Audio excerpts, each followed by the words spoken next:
Hello. Oh, hello. Well, hello. Carson Boatman is here, and Dan Feuerriegel is coming, but he's just an empty seat there. I'm keeping it warm for. I'm rubbing it, keeping it warm for him. Your father on the screen, and basically he's on set, so he's coming in a sec. No, if we're being candid, he's just late. He just got here to the studio, so we're gonna speak the truth. It is. Let's call a spade a spade. Spade. So Dan and Carson. Well, Dan is not there, and Carson have been tearing it up on the episodes that we've seen recently stream on Peacock. We know you guys tape 9 months ahead, but now we're finally seeing these episodes that were very, very pivotal. I think in both Johnny and EJ's lives, because now Johnny has found out the truth about how he came to be. Yes. And I wanted to ask you, did they kind of tell you the backstory of it all? Did you have to do any research? Did you watch old episodes? What did you know? You didn't know this, or did you? So when I first, 4 years ago now, when I first booked days, I did a deep dive on like just days in general, but specifically the DiMera family tree and the history of all of the DiMeras, and obviously the history of Johnny and how he came to be in Salem.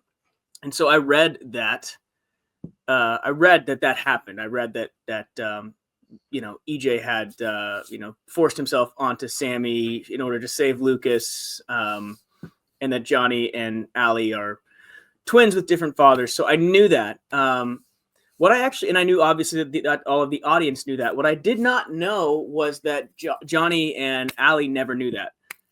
I just assumed since everyone knew that everyone knew. What's up, Dan? Hey, how's it going? Good. How you doing? Good.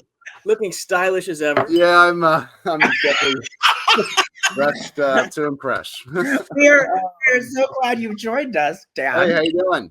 How are you, Dan? Good. Yourself? So we're just talking about the big scenes. I know you guys taped it 9 months ago, but you're just seeing them all stream now on Peacock. And Carson was saying how much he really knew about it before you guys got into it, the backstory of it. Yeah. Is that the same for you, Dan? I mean, did you know did you have to go back and research it? I didn't know the specifics of what happened. I just knew that something awry occurred, obviously. But then the scenes that we shot just tell everything anyway. So I didn't really need to go and research it because it was already laid out in the dialogue. And so I just read the scenes, and that informed me of everything that was going on. So, I mean, I had forgotten the whole Stefano part of it. I wasn't aware of that either. I was also not aware of that bit. Right. So what was the way you guys went about trying to do these scenes? Was there much rehearsal? Did you just do it? Like, I'm talking about the moment where Johnny confronts EJ.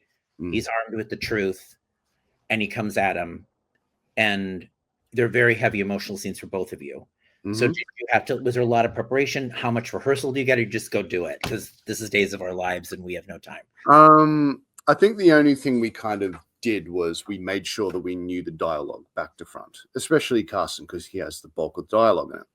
Because at least for me, in my experience, if I don't know the lines as well as I would like to, I'm in my head kind of like trying to figure out what the lines are, the next lines, and you're not really present. And so because this is such a big scene, pivotal kind of moment, kicking off we made sure during our time off to go over it a few times. So we would, and then I think we did it again just to become familiar with the dialogue and the scene. And then on the day, we just did our thing.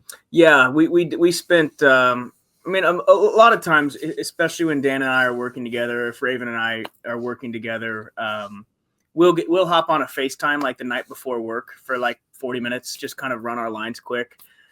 We did that with this, just kind of on steroids. We really ran it back to front, so that by the time, like Dan said, we got there on the day, it was just just coming. The words are in you already, and you're just focused on, the feelings and the emotions. You can just let it flow. Yeah.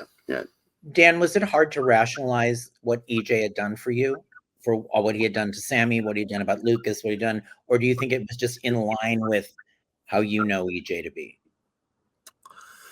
I think it's in line with what EJ was like. He's about family, shall we say, and his reasoning was obviously, well, my dad was dying and I would do anything for my father, and I thought this would probably be the only way. And he justified it by going, well, we both liked each other anyway, so it's not as though she didn't want to do this. So he was able, I think that's how he was rationally able to kind of justify his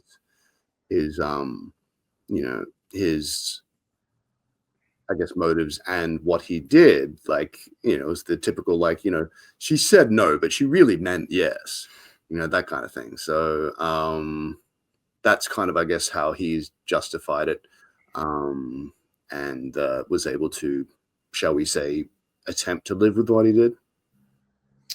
Carson, what did you feel about the scenes, the confrontation scenes? They were just beautifully done by you.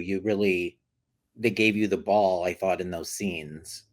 Yeah, I mean, first of all, when I read these, I was so thankful to have, even before I knew the lines, I read the scene and I thought, ooh, that's going to be if you do a good job on that scene, it'll be a good scene, but you got to do a good job on it, So I was really thankful that they trusted me enough to give me, something like that. Got to give a shout out to our producer and director, Noel Maxim, who directed a lot of those episodes and a lot of those scenes, specifically the one with Kate, where Kate's revealing the information to Johnny, as well as, I think, the episode. Actually, I think Janet may have been directing the episode that I confronted you with. Either way, I digress. Just thanks to Noel for he really worked with us during some of those scenes and kind of helped us through some of those, or me specifically. So just thanks for letting me have a couple extra takes, Noel. Did you guys watch it back? Did you watch it back? I saw it on Twitter or on X, whatever you want to call it. But yeah, we watched. I'm sure you did too. Yeah, I just kind of, people were talking about it, so I thought, well, may as well have a look, because I don't remember what I did. I don't remember a lot of what was said. And so I just wanted to go, okay, I want to see if I like what I did, or if I like what was going on. So I checked it out, and then I checked the other stuff with Kate. And that's all I have at this particular point in time. But yeah, I enjoyed the scenes for what they were. And watch the powerhouse that is Carson Boatman. I don't know about that, but It was like powerhouse perform. Yeah, it really was. Yeah, because he's the one that's writing the scene. So great. I just have to stand there and go, oh, what? It's so much fun. In soaps, we shoot all year long, and so you can never have a front burner storyline for an entire year. Otherwise, it's not a soap, because a soap is all about an ensemble cast. So sometimes, you're taking a back seat for 9 months of the year, not a back seat, but you're just more supporting and kind of helping drive story. And then you get like a couple of months of a front burner story. And it's always just so exciting to get great material, great story, and just you do the best you can with it. And fortunately for these ones, I feel like they did go well. I felt good. I think we both felt good after they were done. And it's just fun to have the challenge of tough scenes. Yeah, and also the challenge for me was, usually EJ kind of has some upper hand, or EJ kind of knows 5 steps ahead, but he was confronted with this, and it was really interesting just to see him kind of like go, we're back from meal at 1:30 with item number 32. And it was really interesting just to kind of see, okay, let's see how EJ handles just this being thrown on him, and there is no way that he can get out of it. And that was really fun. That was really fun to kind of do, because usually he has. Now, obviously, after is where EJ starts to become EJ, but in that moment, he's just like, EJ goes to see Johnny, and he goes to him to like let him explain. He wants to explain what happened. And is that at my apartment? Yeah. Apartment, like, because Johnny's going to move out. He's going to move out to the DiMera mansion with Chanel. He's leaving. You come to try to explain your side, and of course, Johnny's looking at a knife. I mean, that's kind of where we're at. So yeah, we're starting to set up that. You're starting to set up. He's thinking about it. Yeah. Do you think he would really do it? Well, that's if I answer that question, that gets into some. Nice try, yeah, Michael. that gets into the next. Well, we've all been waiting for this story. Yeah. You know, we all know there's a big story with who shot whatever EJ coming. Yeah, and it's been teased since months ago. Mm-hmm. And I think was it Dave Days since last year? Dave Days, yeah. When all of a sudden everybody thought, "Oh, Dan's leaving the show." Yeah, I love going around with that. That was fun. and now you can see the suspects mounting and people getting more upset with him. Yeah. This is where it gets fun for me because I get to piss a lot of people off. Johnny did not forgive him at all, even though he was like laying his heart out and he was being as sincere as we could see EJ. I'm sure he's a little manipulative in everything he does, but he seemed he was being sincere and Johnny wasn't having it. Mm-hmm.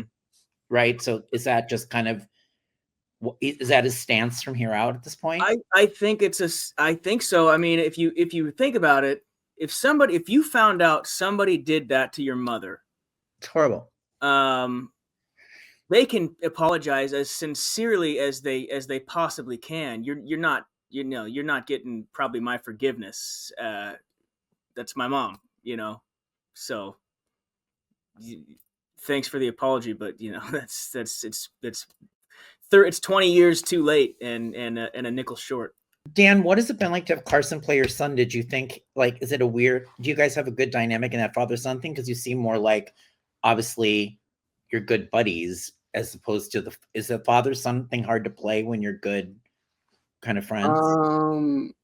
Not necessarily, because I think you can bring the good buddies into the relationship. And I think when there's a familiarity with either of us, you can bring that into the scene because there is a connection, a relationship between father and son. I mean, the hilarious thing we just think about after the fact is just like the age difference and like when EJ genuinely would have had this child. Been 12. Yeah, I would have been like 12 years old. You were 10. Yeah. Exactly. So Sami took advantage of me. Sorry. So do you guys have a lot of laughs about this when you're on set and doing lines? Is it ridiculous because of the age difference? No, I think we kind of, it's like we're working, Yeah. I mean, if we do laugh about things, it's got nothing to do with like the age gap, or it's just because we can be, especially me, very kind of immature on set. And so not you. No, very much in me. Case the tassels didn't give it away. Yeah. Oh, I know. And my metal straw in my coffee. Metal straw. So what was the fan reaction, Carson? You obviously saw people were very positive about the big scenes and the big reveal when he confronts EJ. What did you think about all that? It really went over so well. Like sometimes these things don't. Yes. Look, I was really happy to see that it went over well. I do. I mean, and as much as I appreciate it, which I genuinely do, I try not to give. Someone told me one time, don't read it, the comments on your work, because if you believe everything that they say that is said that's positive, you're going to believe everything they say that's negative. And so I just try and take everything with a grain of salt, because as fast as you get all this good feedback and reviews and positivity, it can turn negative. And so and that really, I've found in the past, really messes with my head. So I just try not to read too much into either one. Although I really, really, really do appreciate all of the positive feedback, genuinely. Yeah, it also, I think it's a little bit of a disservice to your work, because your work is you do what you believe is best. You work with the writers, you work with the producers, you work with the director, you work with the fellow actors, and that's your job. And then you do it, you present it to the world, and then the world can determine however they want to look at it. And that's not your job, is to make them happy. I think to use like a sport term from one of my favorite coaches back in Australia, if you start listening to the fans, you'll end up sitting next to them in the stadium. And that's not to be disrespectful to them. It's just more like, you have a job to do your job. And if you do your job to the best of your ability, then you're giving your best for them. You're doing that for them. Your job is to do what's best for them, rather than like how they perceive you or what they believe the character should do, or what this and this and this, because that's out of your control. You can't do anything about that. Dan, with the way EJ is been behaving and knowing that everyone's pissed at him, like, how are you playing that? Like, does he feel still justified in all the things he's done? I think EJ always feels justified. Obviously in this instance, like, I think he regrets everything, but also in the same scene, he said, I regret it, but I don't, because I wouldn't have had you. And that's an interesting kind of dynamic to play internally. But going around to everyone, I think EJ's personality sometimes is, it's through his own doing, but when everyone is going after him or everybody doesn't like him, his back's to the wall. He's like, okay, then screw you. I'm going to hit you back tenfold. And I think that's kind of where things are going. Like, there's no regret. He's like, all right, if you hate me, then I'll double down. And I think that's kind of where it's going. Carson, what do you think of Raven in the scenes as well? She was watching this whole thing go down with him confronting his father. She's in the scene. I don't know if you saw it back, and she's crying and reacting to the whole thing. Yeah. Look, yeah, she's a superstar. I'm so lucky that I get to work with her. Half the reason I ever have a good performance is because I'm working across from her and she's doing so well, so it's easy to be in a scene. And that's really hard to do that sort of stuff when you're just sitting there and reacting. Yeah. It's really hard. She actually you can zone off. Easy. She sent me a really funny. She made a meme out of when I punched EJ. And if you go back and watch it, when EJ falls, she like falls with him. It was actually, now that I'm saying that, it was a lot funnier when she sent it to me and had our own laugh about it. But I think Dan has a really good point. It's like she was really good just there, like watching what was going on, and the reactions didn't play like ridiculous. Yeah. No, absolutely. She's great. Yeah. So I concur. Do you think she might want to end EJ's life? Maybe not. Who knows? There's the screen grab for the cover photo right there. But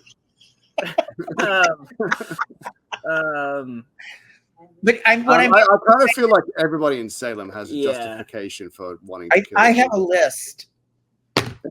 It's like this long. Yeah, it's like yeah. Where do you think Raven and Johnny go from here? They're going to move out? Yeah, look, I think Johnny's got a kind of a long road ahead of him of processing. That's a lot to take in. How old's Johnny?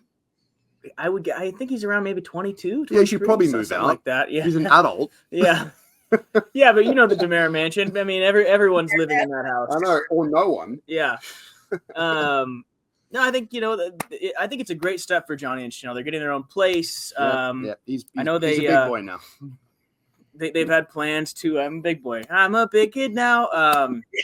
No, but Johnny and Chanel, they've been wanting to adopt a baby and start a family, and so I think they have a challenge ahead of them because of Johnny, and I think he's just going to be a little messed up for a little while, as anyone would be. But a lot of times troubles make a relationship stronger. So we'll just have to see where it goes. Did you think they would become as popular as they have on the show, Johnny and Chanel? People root for them. Yeah, look. That was originally going to be the case. I thought that they wouldn't I thought they would bust them up, and that would be the end. You thought the what would bust them up? I thought eventually they would bust them up, and that would be that. But they withered all sorts. They've really worked it out to keep. Yeah, I was. I'm again super happy to be half of that couple. I enjoy working with Raven, and I guess I'm not like, it sounds so douchey, but I'm not surprised that they're a popular couple, because I think we work really well together. I think we're we just have good chemistry, and I hope that doesn't come back to bite me, but yeah, it won't. Dan, Billy's leaving us to go to Young and the Restless, and he's your brother. Thanks for making my day good. I'm sure it's a loss. Yes, very much so. But I know that the two of you have had some amazing scenes over the years. What can you say about Billy has meant to the show and working with you? And well, first and foremost, it's an absolute bummer. Like he came and told me about it. And I was like, oh, because he is like a good buddy of mine. He was one of the first to kind of like congratulate me when I first came on the show. He was a big fan of things that I'd done in the past, and we get along so well. We have great scenes. The only thing I would say is that, like, whenever Billy and I are working on set, I don't think the producers and the directors like that, because we will constantly screw around, try and make each other laugh. And I'm definitely going to miss that. But he's such a wonderful actor, and he's such a wonderful presence that it really is a bummer to see him go, and it's going to leave a huge hole, in my opinion. Carson, you feel that as well? I feel that as well. Again, just to kind of echo Dan, he's just one of the most genuine. Billy is Billy, no matter where you put him, or he's just always going to be Billy. And there's something about that that's just super commendable. And he was, again, also one of the first people to congratulate me and share some encouraging words when I first came on the show. He's one of the most talented actors that I've worked with. Yeah, very good. And I think it's a loss, but that's daytime. There's a lot of coming and going. So. Yeah. And Dan, I do remember, was it Spartacus? Yes. I remember interviewing Billy when you first came on the show, and he was so excited because he knew you from Spartacus. And I remember that really well. He was really excited. He knew you, and he's like, I can't believe this guy said that. He said that to me, and that was really cool to hear that, because I'd done that. I did that show so long ago that to have someone on a show that I'm now on to come up and go, oh my God, I love this. That made me feel kind of, shall we say, seen. I know that's a lame way of saying that, but that was really cool. And it's really good for your ego. Very good for my ego. Yeah. I was seen, Carson. Yeah, I was seen. Yeah. Yes, I was seen. No, it was great. And every now and then, like, we'll talk about it. And yeah, once again, wonderful man and good human being, and it's going to be a loss. At some point, we have Alison Sweeney coming back. When she's back with the show, or when she has been back with the show, what is it like been working with her in the dynamic of EJ, Sami, Johnny? Like, I love working with her. I think it falls in seamlessly. She's just such a good actor. She is a mom. She's very giving. And I just always think it's so cool to work with her, because in soaps, throughout the history of soaps, there are really popular characters that people know of and remember, and then there's a select few that I would say are iconic and synonymous with the word daytime television, daytime television.